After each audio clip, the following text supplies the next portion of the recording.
Assalamualaikum warahmatullahi wabarakatuh. Kami dari kelas TMT 6E, kelompok 13 mata kuliah Matematika Asuransi Syariah, dengan dosen pengampu Ibu Farid Imro'atus Solihah SSI, M.Pd, yang beranggotakan Getah Nindi Suwangi, Lestari, dan Hanisah Andriani, akan membahas materi sistem akuntansi pada asuransi syariah. Dengan subtema pembahasan. Yang pertama, pengertian akuntansi. Kedua, landasan syari akuntansi. Ketiga, tujuan akuntansi keuangan syariah. 4, prinsip-prinsip dasar akuntansi syariah. Kelima, perbedaan akuntansi asuransi syariah dan konvensional. Dan yang terakhir, implementasi akuntansi Islam dalam asuransi syariah. Yang pertama, pengertian akuntansi pada asuransi syariah. Akuntansi berasal dari kata asing accounting yang artinya dalam bahasa Indonesia adalah menghitung atau mempertanggungjawabkan. Menurut Hamed, akuntansi syariah adalah suatu proses, metode, dan teknik pencatatan, penggolongan, pengiktisaran, transaksi, dan kejadian-kejadian yang bersifat keuangan dalam bentuk satuan uang guna mengidentifikasi, mengukur, dan menyampaikan informasi sesuai entitas ekonomi yang pengelolaan usaha berlandaskan syariah untuk dapat digunakan sebagai bahan mengambil keputusan-keputusan ekonomi dan memilih alternatif-alternatif tindakan bagi pemiliknya. Yang kedua, landasan syar'i akuntansi. Dalam Al-Quran, Allah berfirman dalam surah Al-Baqarah sebagai lambang komoditi ekonomi ayat 282 yang menggambarkan angka keseimbangan atau neraca, serta dalam Al-Quran surah Al-Baqarah merupakan surah kedua ayat tersebut yang artinya, hai orang-orang yang beriman, apabila kamu berhutang-hutang dengan janji yang ditetapkan waktunya, hendaklah kamu menuliskannya dengan adil dan janganlah seseorang penulis enggan menuliskannya sebagaimana Allah telah mengajarkannya. Dalam suatu hadis, Rasulullah SAW bersabda, sesungguhnya Allah SWT mewajibkan kalian untuk berlaku baik dan profesional atau ihsan dalam segala hal. Dari dalil-dalil di atas tampak jelas bahwa Islam sangat memperhatikan hal-hal yang berkaitan dengan pencatatan atau akuntansi. Yang selanjutnya yaitu tujuan akuntansi keuangan syariah. Yang pertama yaitu perlindungan harta atau hifzul ma'al. Dalam hifzul ma'al kita diwajibkan dengan pencatatan atau tuliskanlah. Artinya, yang berkaitan dengan aset, baik kas atau uang, baik tunai maupun pinjaman, kita diwajibkan untuk mencatatkannya agar tidak saling meragukan. Yang kedua, yaitu eksistensi pencatatan ketika terdapat perselisihan. Adanya pencatatan dalam akuntansi syariah, maka terhindarlah dalam perselisihan, di mana harta benda yang dimiliki bisa dipertahankan pada saat berada di pengadilan dengan memberikan kesaksian yang benar dan kuat dengan adanya pencatatan yang akurat. Tujuan yang ketiga yaitu membantu mengambil keputusan. Dalam akuntansi syariah, dengan adanya data-data yang telah dicatatkan, maka pihak-pihak yang berkepentingan dengan mudah membuat suatu keputusan yang baik dan tepat dalam keputusan keuangan. Tujuan yang keempat yaitu menentukan dan menghitung hak-hak berserikat.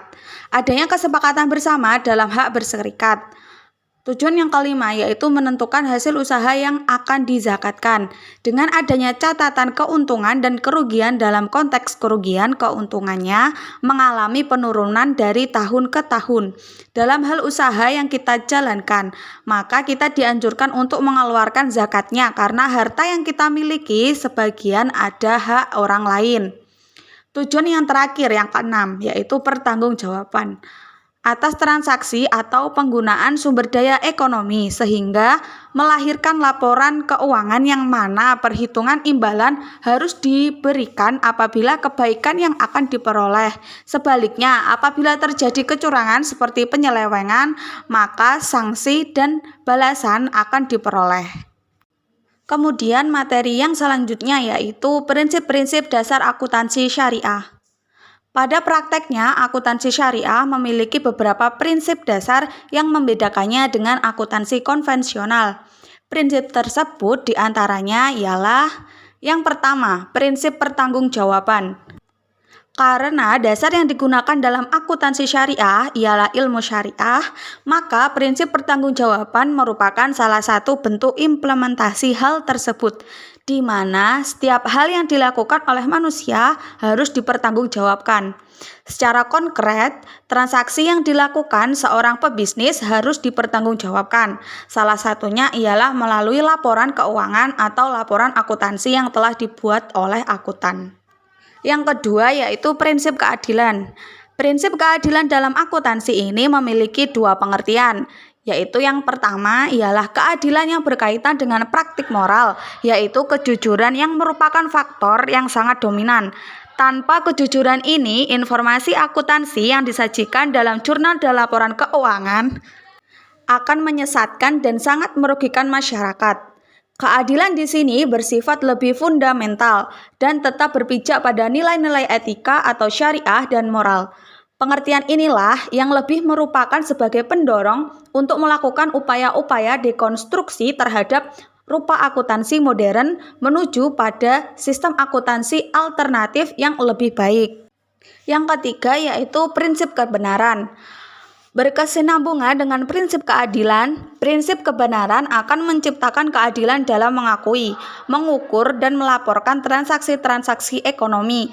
Contohnya, pada aktivitas pengakuan, pengukuran, dan pelaporan yang tentu saja akan berjalan dengan baik jika dibarengi dengan rasa kebenaran. Pembahasan yang selanjutnya yaitu perbedaan akuntansi asuransi syariah dan akuntansi asuransi konvensional. Yang pertama yaitu pada akuntansi asuransi konvensional, premi asuransi diakui sebagai pendapatan meskipun premi asuransi belum dibayarkan. Sedangkan pada akuntansi asuransi syariah, premi asuransi benar-benar diakui sebagai pendapatan jika diterima secara tunai. Perbedaan yang kedua yaitu pada akuntansi asuransi konvensional, beban retafakul selama perjanjian diakui sebagai asuransi awal yang di-cover. Sedangkan pada akuntansi asuransi syariah, beban retakaful diakui sebagai utang sampai asuransi atau premi takaful dibayarkan. Dan beban retakaful diakui sebagai pendapatan jika dibayar lebih awal.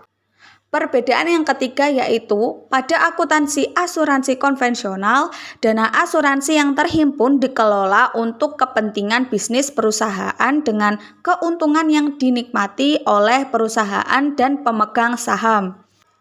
Sedangkan pada akuntansi asuransi syariah, dana asuransi tafakul yang terhimpun dikelola dengan konsep mudharabah.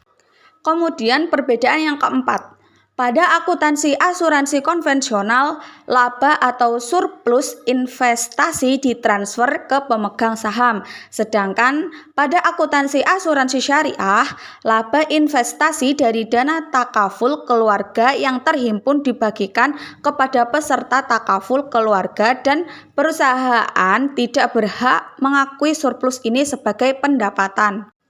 Perbedaan yang terakhir yaitu pada akuntansi asuransi konvensional, keuntungan yang didapatkan oleh perusahaan asuransi merupakan laba perusahaan. Sedangkan pada akuntansi asuransi syariah ada pembagian keuntungan atau berdasarkan rasio yang disepakati dalam perjanjian. Subtema selanjutnya, implementasi akuntansi Islam dalam asuransi syariah.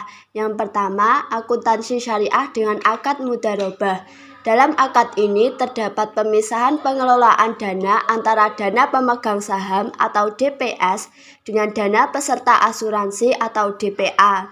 Perusahaan bertindak sebagai pemegang amanah untuk mengelola kontribusi yang diterima dari peserta yang digunakan apabila di antara para peserta terjadi musibah.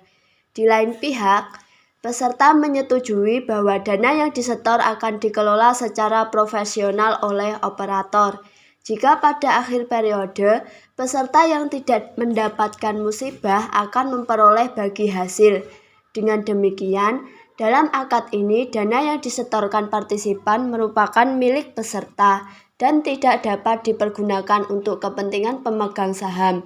Konsekuensinya, sistem akuntansi yang ditetapkan harus dipisahkan antara akuntansi dana pemegang saham atau DPS dengan akuntansi dana peserta asuransi atau DPA. Yang kedua, akuntansi syariah dengan akad wakalah. Dalam akad ini tidak terdapat pemisahan pengelolaan dana antara pemegang saham dengan dana peserta asuransi. Perusahaan menerima dana tabaruk dari peserta dan berhak digunakan untuk seluruh kegiatan perusahaan. Dana yang berasal dari pemegang saham dengan dana peserta dicampurkan, sehingga konsekuensinya akuntansi tidak harus dipisahkan antara akuntansi dana pemegang saham dengan akuntansi dana peserta asuransi. Minum sirup dengan selasi. Kami ucapkan terima kasih. Semoga ilmunya bermanfaat bagi kita semua. Amin. Wassalamualaikum warahmatullahi wabarakatuh.